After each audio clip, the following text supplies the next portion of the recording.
याकूब अलैहिस्सलाम के सहाबा किराम अलैहिर्रिज़वान जो हैं, उन्होंने शहादत को भी रब तबारक व तआला का तोहफा समझ के कबूल किया है कि महबूब करीम अलैहिस्सलाम के सहाबा किराम अलैहिर्रिज़वान जो हैं, मादी खुशी मिलने पर इतना खुश नहीं होते थे जितना जनाब उनको तकालीफ का सामना करने पर खुशी होती थी। रसूलुल्लाह अलैहिस्सलाम का पूरा दीन मीठा है। मोमिन के लिए अल्लाह तबारक व तआला का हर एक हुक्म जो है वो प्यारा भी होता है, मीठा भी होता है, और हर एक हुक्म जो है उसके लिए अपनी जान से बढ़कर अजीज भी होता है। बंदा नफ्स का गुलाम हो जाए, शैतान की गुलामी में आ जाए, उसके नज़दीक फिर रब रसूल के अहकामात की वक़्त नहीं।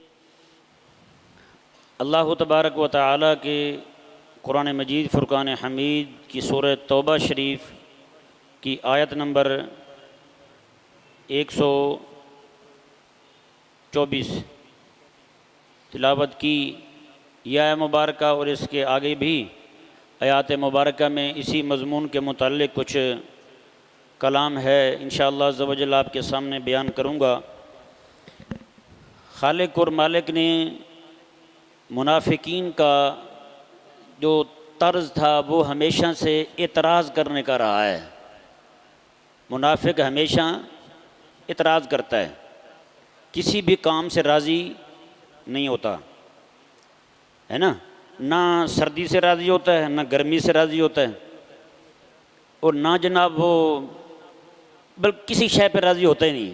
उसका काम ये होता है कि हर बात में कोई ना कोई मीम मेख निकालता रहे, कोई ना कोई बात होती रहे, इस तरह की। उसका काम नहीं होता कि तामीरी काम हो, उसका काम होता है कि कोई काम कर रहा है तो वो ख़राब कैसे करना है। उसका जहन इस बात की तरफ नहीं चलता कि काम बनाया कैसे जाए, उसका जहन इस बात की तरफ चलता है कि ख़राब कैसे किया जाए, यानी जिसने भी काम किया है उसको कैसे ख़राब किया जाए।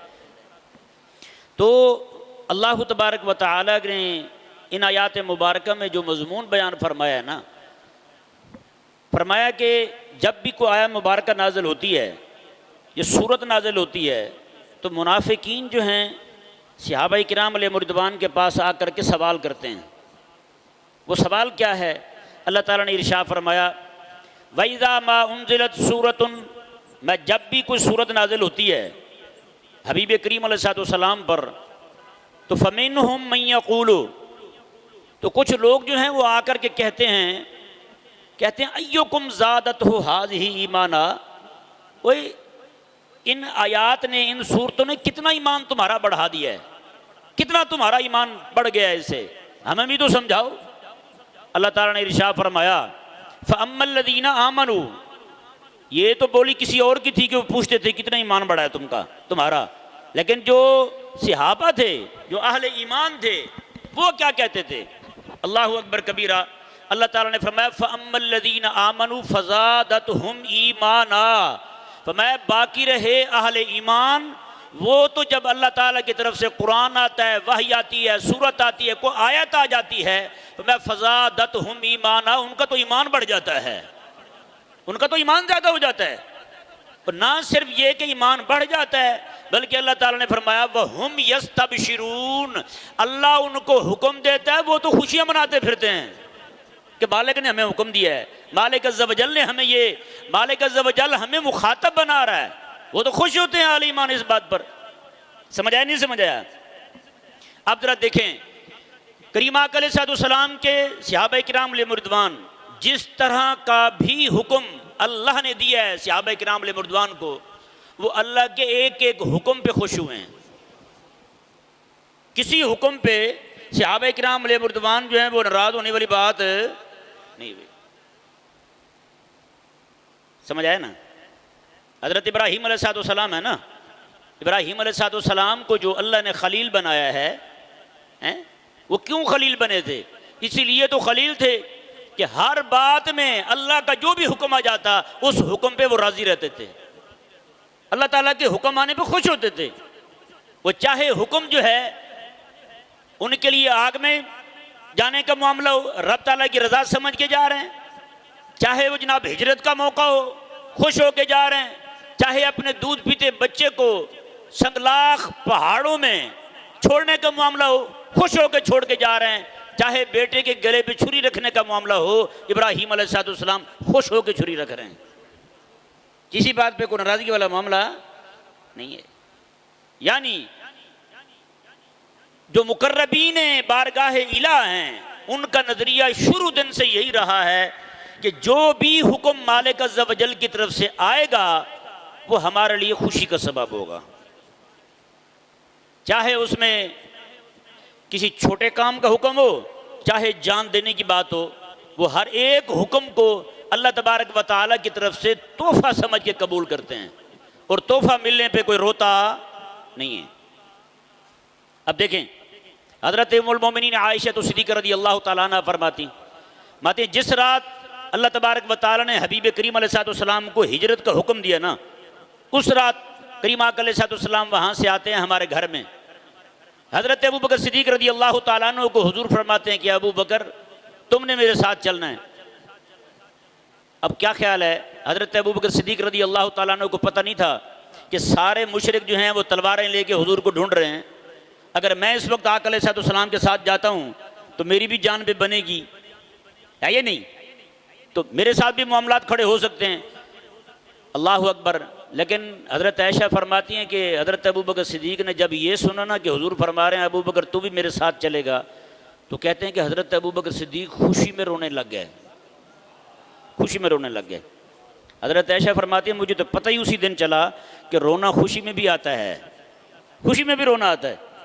अब बताएं, हैं ऐसे हालात हूँ, दुश्मन पीछे हूँ, तलवारें चमक रही हूँ, सारे के सारे पीछे हूँ, जान लेने पे तुले हुए हूँ, फिर जनाब अबू बकर सिद्दीक़ रज़ी अल्लाह तआला अन्हु का इस बात पे खुश होना कि इस सख्त मौका पर, इस तकलीफ वाले मौका पर मेरे हबीब करीम अलैहिस्सलाम ने मेरा इंतखाब फरमाया है, इस पे खुश होना और खुशी में आंसू बहाना, खुशी के आंसू बहाना, ये बताता है कि महबूब करीम अलैहिस्सलाम के सहाबा किराम रिज़वान जो हैं मादी खुशी मिलने पर इतना खुश नहीं होते थे जितना जनाब उनको तकालीफ का सामना करने पर खुशी होती थी। ये मुनाफिक होते हैं जो किसी हुक्म को भारी समझते हैं, किसी को हल्का समझते हैं। मोमिन जो है उसकी तरफ जो भी अल्लाह ताला का हुक्म मुतवज्जे होगा वो उस बात पे खुश होता है।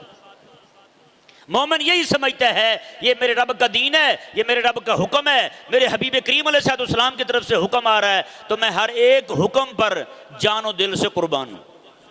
वो हज़रत अब्दुल्लाह बिन मसूद रज़ी अल्लाह तआला अन्हु मस्जिद शरीफ में आ रहे हैं, दरवाजे की चौखट पे जब पहुँचते ना जी, इधर आका अलैहिस्सलाम किसी को फरमाते हैं कि बैठ जाओ, वही आवाज़ हज़रत अब्दुल्लाह बिन मसूद के कानों में जाती है। एक पाँव जो है ना दरवाजे के उस तरफ है, दूसरा इस तरफ है, ना बाहर वाला अंदर करते हैं पाँव, ना अंदर वाला बाहर निकालते हैं, वहीं बैठ जाते हैं, वहीं बैठ जाते हैं। कहा कि हुजूर ने मुझे फरमाया कि तुम बैठ जाओ। तो बताएं, गुलाम वो होता है कि जनाब पाँव भी हुक्म आने के बाद पाँव भी आगे पीछे नहीं करता, गुलाम वो होता है। तो हर हुक्म जो है ना, आज कई सारे लोग ये कह देते हैं कि मेरे पास मीठा दीन कोई नहीं, मेरे पास मीठा दीन कोई नहीं है। वो खुदा के बंदो, रसूलुल्लाह अलैहिस्सलाम का पूरा दीन मीठा है। सहाबा किराम रिज़वान को देखें, अगर दीन मीठा ना होता, छोटे बच्चे, आज आपके बच्चे जो हैं वो हलवा खाने के लिए लड़ते हैं, बल्कि नहीं हलवा से तो बात आगे चली गई है, आइसक्रीम के लिए लड़ते हैं, चॉकलेट के लिए लड़ते हैं, मेरे को दो मेरे को दो, है ना। करीम आका अलैहिस्सलाम के सहाबी हैं, एक बच्चे हैं, उनको आका अलैहिस्सलाम ने इजाज़त दे दी कि तुम चलो जिहाद पे। एक को कहा कि तुम वापस चले जाओ। वो कहने लगे या रसूलुल्लाह सल्लल्लाहु अलैहि वसल्लम मैं ताकत में इससे भी ज़्यादा हूँ, मुझे भी जाने की इजाज़त दी जाए, मैं भी चलता हूँ साथ। अगर आप फरमाएं तो मैं इसके साथ कुश्ती लड़ूँ, कुश्ती करता हूँ इसके साथ, अगर मैं जीत गया तो आप मुझे ले जाइएगा, कुर्बान जाए। वो जो बच्चा है ना वो कान में दूसरे को कह रहा है यार देखो तुम्हें तो इजाज़त मिल गई है आका अलैहिस्सलाम के साथ जाने की, तो मैं थोड़ा ज़ोर लगाऊंगा, तुम थोड़ा हल्का ज़ोर लगाना, नीचे गिर जाना, ताकि मुझे भी इजाज़त मिल जाए जिहाद पे जाने की। बताएं, पता है उसको वहाँ मैं गया तो काम आ सकता हूँ, पता है उसे मैं गया तो शहीद हो सकता हूँ, लेकिन देखें कोशिश कैसी कर रहा है, जोर कैसे लगा रहा है बच्चा। इसका मतलब यह है कि महबूब अलैहिस्सलाम के सहाबा किराम रिज़वान जो हैं उन्होंने शहादत को भी रब तबारक व तआला का तोहफा समझ के कबूल किया है, तोहफा समझ के कबूल किया उन्होंने। यानी शहीद होने वाला जो हुक्म था अल्लाह ताला की तरफ से, दुश्मन के सामने डट के खड़े होने वाला, उन्होंने उस हुक्म को भी अल्लाह तबारक व तआला का मीठा हुक्म समझा है। मालिक का हुक्म है तो मीठा ही है भाई। आज हमने मीठा किसको समझा हुआ है? तो भाई ये ना कहें कि मेरे पास आपको मीठा दीन है, मेरे पास कौड़ा दीन है। ना ना ना ना, हुजूर का सारा दीन ही मीठा है, सारा दिन मीठा है। अगर ये सारा दिन मीठा ना होता तो अल्लाह तबारक व तआला महबूब अलैहिस्सलाम के सहाबा किराम रिदवान के बारे में ये क्यों फरमाता कुरान में, मिनहुम मन क़दा नहबहु व मिनहुम मन यंतज़िर। फरमाया कि कुछ तो वो हैं जो मैदान जिहाद में जाके शहादत पा चुके हैं, व मिनहुम मन यंतज़िर, कुछ वो हैं जो इंतज़ार में बैठे हुए हैं, जो इंतज़ार में बैठे हुए हैं। बदर में हुआ था ना मार्का, सहाबा किराम रिदवान मैदान में गए और वो शहीद हुए, उनकी अज़मत अल्लाह ने कुरान में बयान फरमाई। तो जो लोग वहाँ नहीं जा पाए थे, उन्होंने फिर पक्के पक्के इरादे किए, ज़ाहिर किया अपनी शहादत के जज्बे को। अल्लाह तबारक व तआला ने उनके शौक़ शहादत को कुरान में बयान फरमाया है। समझ आ रहा है? नहीं समझ आ रहा? तो दीन जो है ना वो सारे का सारा मीठा है। मेरे आका सल्लल्लाहु अलैहि वसल्लम, आपको अल्लाह तबारक व तआला की तरफ से हुक्म होता है हिजरत का। कोई बंदा बता दे कि आका अलैहिस्सलाम की ज़ुबान मुबारक से कोई ऐसा जुमला निकला हो जिससे कोई नाराज़गी वाली बात ज़ाहिर हो रही हो, कभी हुआ है? आज हमारी कौम है, इनको तो अकेला बुखार हो जाए तो ये अल्लाह ताला से नाराज़ हो जाते हैं। इनको नज़ला ज़ुकाम लग गया तो अल्लाह ताला से नाराज़ हो जाते हैं। इतनी बड़ी बड़ी कुर्बानियाँ मेरे आका सल्लल्लाहु अलैहि वसल्लम दे रहे हैं, और हर वक्त कुर्बानी देने के बाद भी ये आका अलैहिस्सलाम दुआ करते हैं कि मौला तू राज़ी हो जा, बस मुझसे, मेरा मकसद जो है ना वो तुझे राज़ी करना है। तो ये दीन जो है ना सारे का सारा मीठा है। ये एक अलग बात है कि आज हम लोग जो हैं, हमारा मिजाज ऐसा बन चुका है कि नऊज़ुबिल्लाह मिन ज़ालिक, हमने अल्लाह ताला के कुछ अहकामात को कबूल किया है और कुछ को छोड़ दिया है। ये मिजाज जो है ना, कुछ को मानना कुछ को छोड़ देना, ये मोमिनाना मिजाज नहीं है, ये यहूदियाना मिजाज है। अल्लाह ताला ने उनके बारे में फरमाया, युमिनूना बिबादिल किताबी व यकफुरूना बिबाद। मैं ये यहूदी हैं जो अल्लाह ताला की कुछ किताब को मानते हैं, कुछ का इनकार कर देते हैं। मोमिन ऐसे नहीं है। मोमिन के लिए अल्लाह तबारक व तआला का हर एक हुक्म जो है वो प्यारा भी होता है, मीठा भी होता है, और हर एक हुक्म जो है उसके लिए अपनी जान से बढ़कर अजीज भी होता है। जैसे आज देख लें, जैसे रमज़ान शरीफ का महीना आएगा तो लोगों का पहले ही मसले पूछने शुरू कर देंगे उलमाए किराम से, जी मुझे शुगर का मसला हो जाता है, ब्लड प्रेशर का मसला हो जाता है, फलाना हो जाता है, फलाना हो जाता है, तो क्या मैं रोज़ा छोड़ सकता हूँ? समझ आया? नहीं समझ आया? पहले ही। अब ये नमाज के मामला देख लें, अब जो कौम नमाज ही ना पढ़ सके, ये कौम बदर जाती, ये कौम ओहद जाती? भला बताएं, नहीं ना। तो प्यारे भाइयों, अपने आप को अल्लाह तबारक व तआला के हुक्म का ग़ुलाम समझो, अपने आप को मालिक अज़्ज़ व जल के हुक्म का पाबंद समझो। वो सुल्तान महमूद गज़नवी रहमहुल्लाह थे ना, उन्होंने एक बार माल्टे थे इंतहा दर्जे के खटे, उन्होंने वो सबको वजीरों को बांटे। वो जो भी खाए खट्टा लगे और फेंक दे, जो भी खाए खट्टा लगे फेंक दे। लेकिन अयाज रहमहुल्लाह को जब वो माल्टा दिया गया, वो खट्टा इंतहा दर्जे का, उसने वो खाया और बड़े मज़े के साथ खाया। सुल्तान को भी शक लगा, उसने कहा लगता है कि इसकी तरफ मीठा चला गया, ये इतने मज़े के साथ खा रहा है। उसने कहा यार ये ज़रा दिखाओ ना। एक जो है ना उसमें से डली लेके मुंह में रखी तो वो इंतहा दर्जे का खट्टा। उसने उनसे पूछा यार तुमने ये क्यों फेंका था? उसने कहा खट्टा था, कैसे खाते, गला खराब हो जाता, 100 मामलात बन जाते। अयाज से पूछा यार तेरा जो माल्टा है ये तो इंतहा दर्जे का खट्टा है, ये तू कैसे खा गया इसको? उसने कहा जिसके हाथ से आज तक मीठा खाता रहा हूँ, एक बार खट्टा आ गया तो मुझे मौत थोड़ी पड़ गई है। ये तो उसी के हाथ से आया ना, जिस हाथ से मीठा आता रहा है उसी के हाथ से आया है। तो भाई मालिक अज़्ज़ व जल जो है, ये सारी नेमतें उसी की तरफ से आ रही हैं। नहीं समझ आया?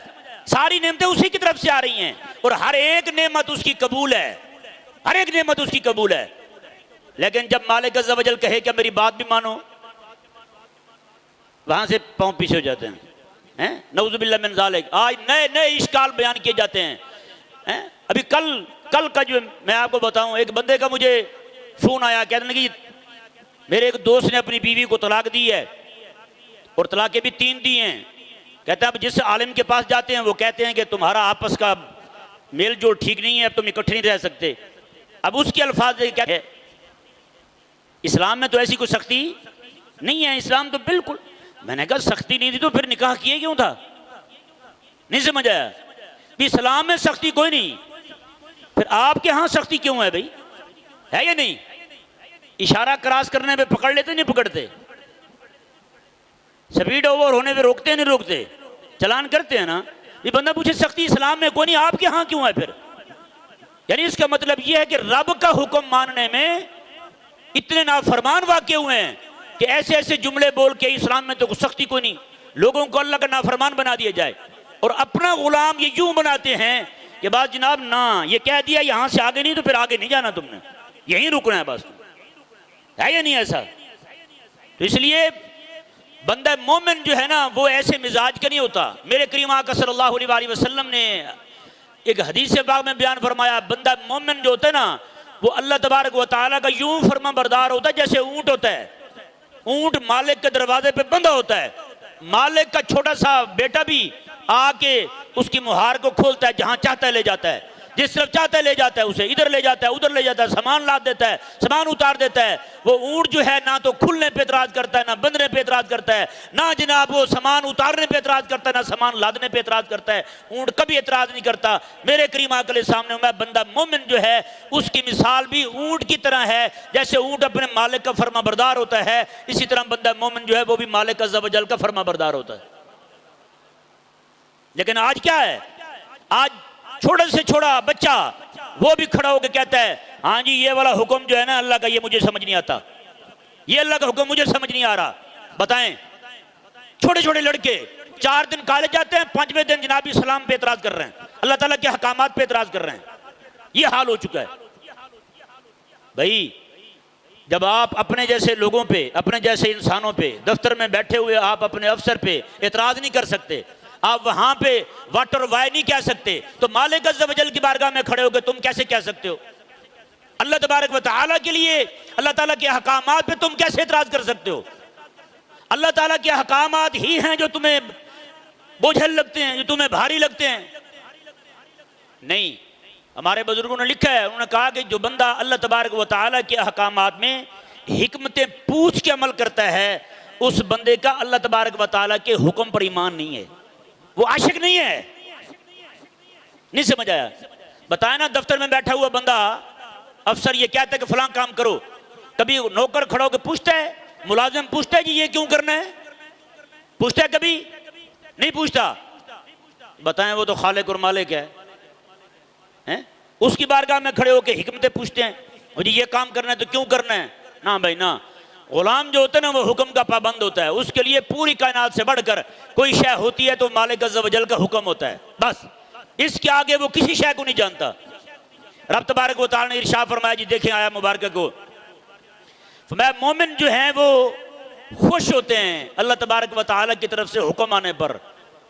व अम्मल्लज़ीना फ़ी क़ुलूबिहिम मरद, अरे वो लोग जिनके दिलों में बीमारी है, जिनके दिलों में बीमारी है, फरमाया कि वो कुरान आने पर, कुरान की सूरत आने पर अल्लाह ताला ने फरमाया फ़ज़ादतहुम रिजसन इला रिजसिहिम, अल्लाह फरमाता है नाज़िल कुरान हो रहा है लेकिन मुनाफिक के दिल की गंदगी बढ़ जाती है, मुनाफिक के दिल की गंदगी बढ़ जाती है, गंदगी में इजाफा हो जाता है। आज देखें ना, बज़ाहिर तो ये मुनाफिकीन जो हैं ये इतराज़ उलमा पे करते हैं, वो जी कल तक इसको हराम कह रहे थे आज इसको हलाल कह दिया, कल तक इसको ये कह रहे थे आज इसको ये कह दिया। सुनते नहीं सुनते आप ये बातें? ये मुनाफिकीन की तरफ से होती हैं।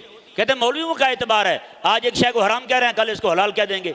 भला बताएं, पूरी दुनिया के अंदर उलमा में से किसी बंदे ने जिना को हलाल कहा है, सूद को हलाल कहा है, चोरी को हलाल कहा है, किसी मुसलमान के ऐसे बिला वजह उसको तकलीफ देना जायज़ कहा है किसी को?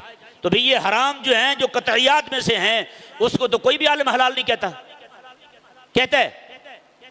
और जिन चीज़ों को वो हलाल हराम के मामलात जिनमें मरूर ज़माना के साथ बाकी जो असबाब हैं उनके तहत उसमें कोई तब्दीली होती रहती है, ये वो हराम नहीं है जो कतईयात में से हैं, ये वो हराम है जो फ़िकी हराम इनको कहा जाता है। उनमें उन मामलात में ये इस तरह की बातें होती हैं। तो फिर तुम्हारा जो है वो फिकी हराम को, फिकी हराम में नरमी आने पर कतई हराम को हलाल ठहराना, ये तुम्हारे अंदर के बुग़्ज़ को, तुम्हारे अंदर के दीन इस्लाम की दुश्मनी को अया और वाज़े कर देता है मुकम्मल तौर पर। समझाया नहीं समझा? ये मैं उन्हीं को कह रहा हूं जो इस तरह की बातें करते हैं। और देखो जी, कल तक ये मौलवी ये कहते थे, आज ये कह दिया, कल तक ये कहते थे कि फलां चीज़ हराम है, आज हलाल हो गई है, हैं? नऊज़ुबिल्लाह मिन ज़ालिक। भाइयों, बंदा मोमिन जो है ना वो अल्लाह तबारक व तआला के हुक्म का ताबे रहे, हबीब करीम अलैहिस्सलाम के हुक्म का ताबे रहे। रसूलुल्लाह अलैहिस्सलाम के सहाबा किराम हज़रत अब्दुल्लाह बिन अब्बास रज़ियल्लाहु तआला अन्हुमा फरमाते हैं, एक रिवायत में फरमाते हैं कि सहाबा किराम मुर्दवान ने आका अलैहिस्सलाम से जो सवालात किए ना, वो कुल 14 सवाल हैं। कितने सवाल हैं? 14 सवाल हैं। कहते हैं आका अलैहिस्सलाम के सहाबा किराम मुर्दवान दुआ करते थे, या अल्लाह को जिहाद का बंदा आए और हबीब करीम अलैहिस्सलाम से कोई मसला पूछे ताकि हम भी वो मसला सुन लें। कहते उनको तो हिम्मत नहीं होती थी बात करने की। किसी सहाबी ने आका अलैहिस्सलाम से किसी हुक्म की हिकमत नहीं पूछी। यहां क्या है? हिकमत पूछ के अमल करते हैं। हाथ में कैलकुलेटर पकड़ा होता है जी, इसका इतना सवाब होता है तब करेंगे, इसका इतना सवाब है, अब दबा के रखो भाई। ये तो भाई मिजाज समझ नहीं आया मोमिन का। मोमिन ऐसा नहीं होता। मोमिन जो होता है फरमाया कि वो ऊंट की तरह होता है, पाबंद होता है, हैं? उसको आके मिन्नत थोड़ी करता है वो बंदा। ऊंट को जो खोलने आता है कभी पैगाम देता है? वो सिर्फ रस्सी खोलता है, ऊंट समझ जाता है कि मुझे लेके जाना है कहीं। वो इशारा करता है बैठ जा, तो ऊंट बैठ जाता है ना। ऊंट की जुबान और मालिक की जुबान एक तो नहीं है ना, एक जुबान है। वो किस जुबान का, वो किस जुबान का, वो उसको कह रहा है, वो उसकी मान रहा है, हैं? तू खुदा के बंदे, वो गुलाम है। तेरी जुबान जो है ये वही जुबान है जो इमामुल अंबिया अलैहिस्सलाम को अल्लाह तबारक व तआला ने पूरा कुरान अता फरमाया है। कुरान के अहकामात तेरे सामने तेरी जुबान में बयान किए जा रहे हैं। रसूलुल्लाह अलैहिस्सलाम की हदीस मुबारक तेरे सामने बयान की जा रही हैं। और आज तू खड़ा होकर कहे जनाब मुझे तो समझ नहीं आई आज तक। समझ पता कब नहीं आती? तब नहीं आती जब इंसान के मफादात पे जद पड़ रही हो, इंसान के जाती मफादात पे जद पड़ रही हो। हजरत शुएब अलैहिस्सलाम है ना, आप दावत हक सुना रहे हैं लोगों को, दीन हक सुना रहे हैं, सारे सुनते हैं और कहते क्या हैं? क़ालू या शुएब मा नफ़क़हु कसीरम मिम्मा तक़ूल। शुएब तेरी बहुत सारी बातें ऐसी हैं जो हमारी समझ में नहीं आती। वो क्या बातें थी? आपने बताया था भाई तराजू, तकड़ी तराजू जो होता है ना, जो लेने के लिए रखा हुआ देने के लिए भी वही रखो। उनके पास दो दो तराजू होते थे, लेने वाला और होता था, देने वाला और होता था। तो हज़रत शुएब अलैहिस्सलाम ने जब ये फरमाया ना भाई लेने देने के मामलात एक होने चाहिए, तो आगे से उन्होंने कहा जी आपकी बातें हमारी समझ में नहीं आती। इसका मतलब क्या है? आज आवाम कहती है, कहती जी हमें तो समझ नहीं आता मौलवी पता नहीं कहते क्या है। मैंने कहा तुम्हें मैच की कमेंट्री अंग्रेजी में समझ आ जाती है, हैं? सुनते नहीं सुनते? इनको पता चल जाता है अब छक्का लगा या चौका लगा है। वो अंग्रेजी समझ आ गई है। दुनिया जहान की हर जुबान की फिल्में इनको समझ आ जाती हैं, लेकिन अपनी बोली हुई जुबान में अल्लाह का कुरान समझ नहीं आता। तो फिर पता ये चलता है कि इनका मिजाज भी वही बन चुका है जो शुएब अलैहिस्सलाम की कौम का था। शुएब अलैहिस्सलाम की कौम भी यही कहती है भी जिस मामले में हमें घाटा होगा ना वो मसला हमें समझ नहीं आता। यार ये बंदा हर चीज को हराम कह देता है, इसको छोड़ो, फलां जो है ना वो बड़े खुले माइंड का बंदा है, उससे मसला पूछते हैं, उससे जाके पूछते हैं भी 3 तलाकें दी थी अब क्या हुक्म है? वो कहते हैं भी एक देग बिरयानी की हमारे मदरसे में बच्चों को खिला दो, हलाल है सब कुछ। भाई कहते हैं सुभान अल्लाह, क्या आसान प्रोसेस बताया है हजरत ने भाई। एक देग बिरयानी की और बीवी हलाल हो गई। और साहब आपने तो हमारी इज्जत खराब कर दी थी, हैं? हमारी तो इज्जत खराब कर दी थी आपने। एक बंदा मसला पूछने आया, मैंने कहा भी आप तो बिल्कुल मामला खत्म हो गया, आपका 3 तलाकें दे दी आपने, अब तो ये जो ना आप और दोनों अलग अलग हो जाएं, रास्ता अलग अलग कर लें। 2-4 दिन के बाद आया, मुझे सामने खड़ो, आपने तो हमारी इज्जत का जनाजा निकाल दिया था, बेड़ा गर्क कर दिया था पकड़ के। मैंने कहा हुआ क्या है? आपने तो कहा था भी इकट्ठे नहीं हो सकते। मैं फलां मदरसे में गया हूँ, उन्होंने कहा भाई एक देग बिरयानी की बीवी हलाल है। कहते मैंने देख दी। मैंने कहा यार एक ही जाए 2 ले लो यार, बीवी हलाल होनी चाहिए। उन्होंने वो कर दी है। सुभान अल्लाह। आगे से जो बंदा शरी मसला बयान कर रहा है उसके गले पड़ने को आते हैं।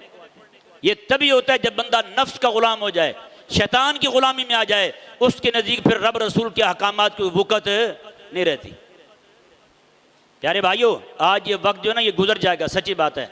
आज हम बैठ जाते हैं टीवी एंकरों के सामने, किसी भी बेदीन के सामने बैठ के उसकी चार बातें सुन ली और नऊज़ुबिल्लाह मिन ज़ालिक दीन मतीन जो है उसकी मोहब्बत ऐसा ऐसा दिल से निकलती फिर मोहब्बत की जगह मोहब्बत निकली दुश्मनी आ जाती है। फिर वही बंदा जो है वो इस्लाम पे एतराज़ करने लगता है, इस्लाम पे एतराज़ करने लगता है। हज़रत इमाम यूसुफ बिन इस्माइल नबहानी रहमहुल्लाह जो है ना बहुत बड़े आशिक थे करीमा का सल्लल्लाहु अलैहि वसल्लम के, बैरूत के वज़ीर भी रहे हैं और वहीं पे उनका बहुत बड़ा काम है। सैयदी इमाम अहले सुन्नत इमाम अहमद रज़ा हनफी मातुरीदी रहमहुल्लाह के ज़माने के थे। तो वो उनके खिलाफ एक बंदे ने किताब लिखी। इमाम सुनिएगा ज़रा गौर से, इमाम यूसुफ बिन इस्माइल नबहानी के खिलाफ एक बंदे ने किताब लिखी। वो किताब चलते चलते एक उस आलिम के घर चली गई जिस आलिम को रोज़ाना बिला नागा रसूलुल्लाह सल्लल्लाहु अलैहि वसल्लम का दीदार होता था, ख्वाब में रोज़ दीदार होता था। जिस दिन वो किताब गई ना वहाँ, उस दिन से ज़ियारत बंद हो गई। रात को रोज़ रोए, रोते रोते सोए, लेकिन ज़ियारत नहीं हो रही। एक दिन जो है वो कहीं सफ़र पे गए हुए थे, तो वहाँ पे रात को रोते रोते सोए तो करीम आका अलैहिस्सलाम तशरीफ़ लाते हैं ख्वाब में। वो कहने लगे हुजूर इतने अरसे बाद आका अलैहिस्सलाम ने फरमाया तुझे नहीं पता यूसुफ बिन इस्माइल नबहानी जो है वो मेरा सच्चा आशिक है और उसके खिलाफ लिखी हुई किताब तेरे घर में हो, मैं वहाँ आ जाऊँ? हैं, तूने क्या समझा हुआ है हम अपने वफादारों के साथ वफा नहीं करते? ये बताओ ना। जब आप आज हमारे घर के अंदर टीवी चैनल चलेंगे और उसमें जनाब इस्लाम के खिलाफ बातें होंगी, मदारस के खिलाफ बातें होंगी, उलमा के खिलाफ बातें होंगी, और ये सारा कुछ करने के बाद फिर आशिक रसूल 11 महीने के बाद कहे सुना है आप हर आशिक घर तशरीफ लाते हैं, मेरे घर में भी हो जाए चिराग़ या रसूलुल्लाह। हैं, सुभान अल्लाह, क्या बात है। हैं तो भाई रसूलुल्लाह के दीन के खिलाफ बातें हों टीवी पे, टीवी तेरे घर चले, रसूलुल्लाह सल्लल्लाहु अलैहि वसल्लम के वारिस उलमा हैं उनके खिलाफ बातें हों और वो बातें तेरे घर में हों, एंकरों को तू सामने बैठ के सुने हैं, और फिर जनाब ख्वाहिश रखे कि जनाब तू रसूलुल्लाह सल्लल्लाहु अलैहि वसल्लम की ज़ियारत करे, फिर तू ख्वाहिश ये करे कि जनाब मैं रसूलुल्लाह सल्लल्लाहु अलैहि वसल्लम दावे करे रसूलुल्लाह सल्लल्लाहु अलैहि वसल्लम का वफादार हूँ। तो भाई ये भूल है। फिर समझ आया नहीं समझ आया? इसलिए अपने आप को आज ही से संभाल लो, अपने आप को बचा लो, अपनी नस्लों को बचा लो। अगर आप चाहते हो कि खुदा रसूल के वफादार रहो तो फिर गद्दारों से आपको तल्लुक तोड़ना होगा। जब तक आप गद्दारों से तल्लुक नहीं तोड़ोगे तो आपका नाम सच्चे वफादारों में आ सकता नहीं है। अल्लाह तबारक व तआला हम सब को अमल बिल इखलास की तौफीक अता फरमाए।